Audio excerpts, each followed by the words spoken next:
Hello and welcome to this short video on the essay format for the history of photography class and how to avoid plagiarism.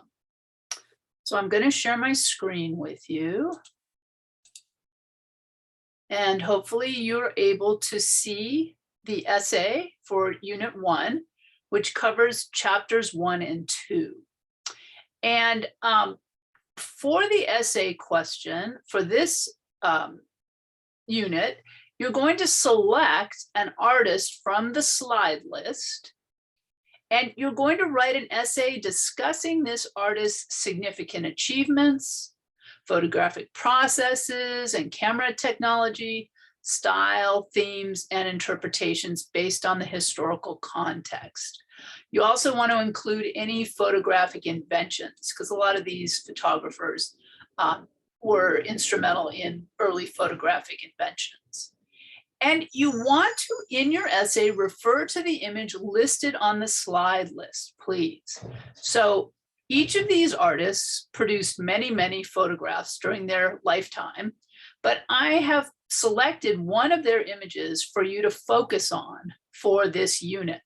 And so here on the chapter 1 and 2 slide list, you can see there are 7 photographers that you can choose from.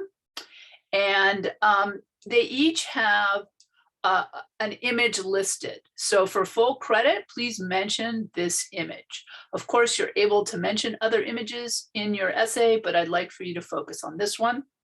And just a note, if you pick Southworth and Hawes, make sure you write about them together, not separately. And if you pick Hill and Adamson, the same thing.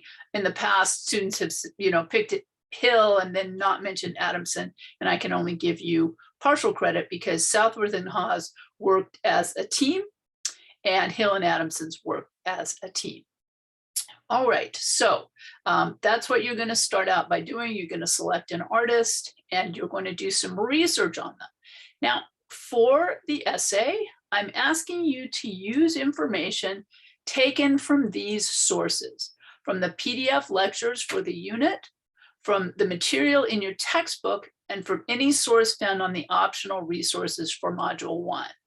So the first thing I'm going to do is I'm going to open up the lecture for Chapter 1. And that's going to take forever to load. And one thing that I want to encourage you to do is to use Command F to open up a search window and to use that to search for your artist. So if you pick Niepce, you search for Niepce and find those. I'm going to go to the first one, and you can see here's a portrait of Niepce. And then the second mention of him is going to be his very famous window at Gras photograph. The third mention is going to be on these slides. So there are a few slides that are going to be all about him. And this is the information that I want you to consider for the essay. So you can read the information in your textbook, and you can read the information from my PDF lecture. Let me see if I can go back.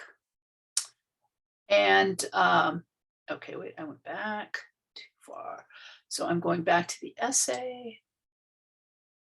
All right, so here we are back with the essay. The other way you could look for information would be on these optional resources for Module 1. And so for the optional resources, I have, we have some video resources, and then we have some web resources. And so you could click on these, and any information that you find in the lecture, in the textbook, or on these additional resources, you can use. I'd like for you to summarize it, obviously not just cut and paste it, but if you use any of this information, you can use it without citations. So these are kind of free for you to use without citations. Otherwise, if you use other outside sources, so if you go to a museum website, or if you go to Horror of Horrors, these websites which recycle student papers, all of those, you're going to need to use quotation marks and include an MLA citation on the works cited list at the bottom of your essay. Now, I mentioned these websites that recycle student papers. Please do not use those. The only acceptable outside sources are going to be from museum websites or credible art websites. And I'm really discouraging you from using outside sources. If you did that, you're going to have to generate your own MLA citation, which means you're going to have to find the citation generator. You can't just cut and paste the URL. So what I'm really asking you to do is to stick with the material that I'm providing for you in this assignment.